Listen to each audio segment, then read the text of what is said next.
The current state of Canada is pretty bad. It's definitely gone downhill in the past 3 to 4 years. But my problem is the way Canada advertises itself. When newcomers and immigrants think about Canada and they tell me they want to come to Canada, they often think about the turquoise waters in Banff and the city lifestyle of Toronto and the nature of Vancouver. All this is right, but in order to enjoy this, you have to either make some sacrifices and live with 4 to 5 roommates for years to save up money to be able to do these nice things, or you need to have an extremely high salary. And even with that high salary, even if you're making $100,000 a year, you also need to be living modestly. You can't be going out for dinner all the time. You have to be, conscious with your spending. I think since around the start of 2020, Canada's just gone very downhill. And even now, the whole country's on fire, and we're sending smoke over to America. So America's pissed at us. Is Canada a bad influence on the United States? A group of young people called Millennials Against Canada think so, and we are joined by their leader, Kyle Bravlowski. Thanks for having me, Tom. Young man, you say Canada is to blame for most of our problems. All I'm saying is that there's a culture that originates from Canada, which is at least partly to blame for the state of our country now. To respond to this, we're now joined by the Canadian Minister of Streaming. Thanks for having me, buddy. Minister, how do you answer to these angry millennials? Well, they're pissed off because their country sucks and they want to point the finger at us. I'm saying we're all guilty too. And Canada still kind of prides itself on being this great nation when really it feels like we're a second world country. So Canada's got a housing problem where Canada brought in almost 500,000 immigrants in 2022 alone. Around 480,000 new immigrants came to Canada, and there was definitely not enough houses being built for them. So now there is this housing crisis where if you want to find a place, you're going to be putting most of your salary into it. And on top of that, if you want to live in a major city, you're going to have to make some sacrifices. Well, I just found out my rent's going to be increased from $2,100 a month to $2,400 a month for a one-bedroom condo in Toronto. If you're in Toronto, you can get this room for $800. There's no curtains, no privacy. It's an open room, which is a den. There is no window, no door. What the hell is going on? Canada is having some problems with its real estate, and this has been going on for the past decade, but nobody really talks about it. The grim reality is that young Canadians can't afford to live in major cities. If you're a Gen Z or millennial and you're working a minimum wage job in a city with a population of over 1 million in Canada, you likely either live at home with your parents or you have 4 to 5 roommates. This is because a one-bedroom apartment or studio apartment costs more than the minimum wage salary.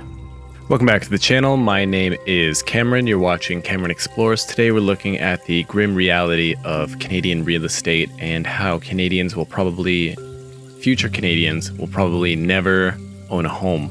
They'll just inherit one from their parents. So today we're diving into the Canadian housing crisis, specifically addressing how young people are struggling to afford homes in major cities. Join me as we explore the staggering statistics and real-life examples that highlight the severity of this issue. It's no secret that Canada's house prices have skyrocketed over the past decade.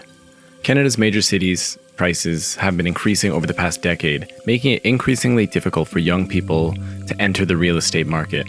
Let's begin by looking at some alarming statistics. According to a study done by the Royal Bank of Canada, RBC, the average price of a home in Vancouver is well over $1 million, and in Toronto it's just about $1 million.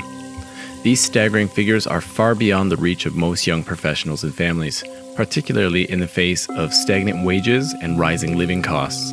Furthermore, a report by Generation Squeeze, a national advocacy group, reveals that home prices in major Canadian cities have increased by 168% since the year 2000, while the median income of young Canadians have only risen by 4% in that same period. So essentially, minimum wage hasn't gone up that much since the year 2000, but home prices have skyrocketed. And especially since the year 2010 to 2020, I think minimum wage has went from $11 to $15. And house prices have went from what used to be 300,000 is now 800,000. So it's unsustainable. So this creates a barrier to entry for young people. Essentially, if you want to own a house in one of the major cities in Canada, whether it's Vancouver, Toronto, Montreal, you have to have a salary of over 100,000 and you have to have savings. And so between those two, that makes up less than 1% of the population for young people. Here are some Canadians who experience this firsthand as a real life example. What the hell is going on? What is this city? What is this city?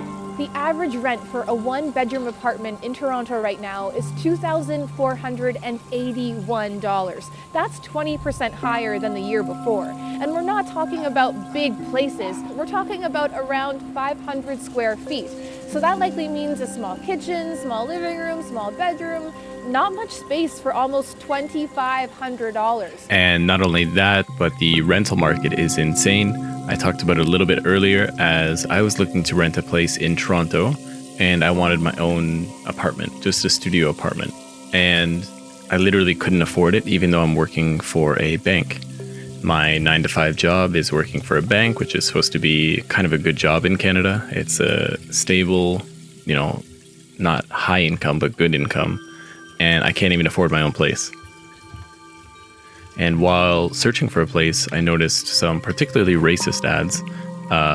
There's certain ads on listings that say Indian only. Now, it just means they won't accept any other cultures. They just want Indian tenants. Now, I don't know if there's anything specifically we can do about this, but could you imagine if that said white only? If someone posted a house for rent that said white only, everyone would be pissed. So it's kind of a weird racist thing going on within Canada is that landlords only want to rent to Indian tenants because they're okay with, I guess, having more people in a room together. Like they can put like 3 Indian girls together in one bedroom, right? And just have 3 beds and section it off. And they can kind of get away with it. So what do you think about Canada's economy? Are you struggling to buy a house? Are you in the same situation as me?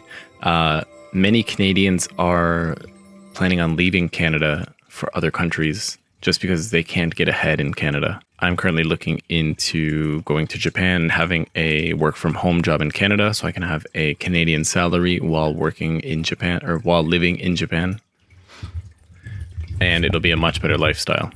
So currently, the way I like to structure it is Canada has kind of 3 tiers of cities. I would say tier 1, you've got Vancouver, Toronto, Montreal. Those are like the top cities with the best infrastructure, the tech companies, like the most amount of people, and the most desirable to live. Then you've got tier 2 cities that would be like Calgary, Halifax, Victoria, maybe Quebec City. And these cities are still desirable, still good, good population, good companies, good jobs, good salaries, but maybe something's missing. And then you've got the tier 3 cities, which would be like Saskatoon, Whitehorse, Winnipeg, St. John's.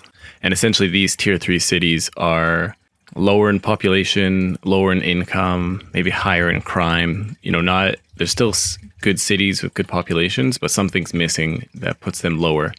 And these are basically the only cities that we can afford to buy in now. Your average Canadian can't afford the tier 1 and tier 2 cities anymore. We're priced out of it. Let me know what you think. I'd love to hear what you have to say in the comments below. This is just a quick video I wanted to throw together because it's currently something I'm struggling with. All right, so thank you for watching and I'll see you next time.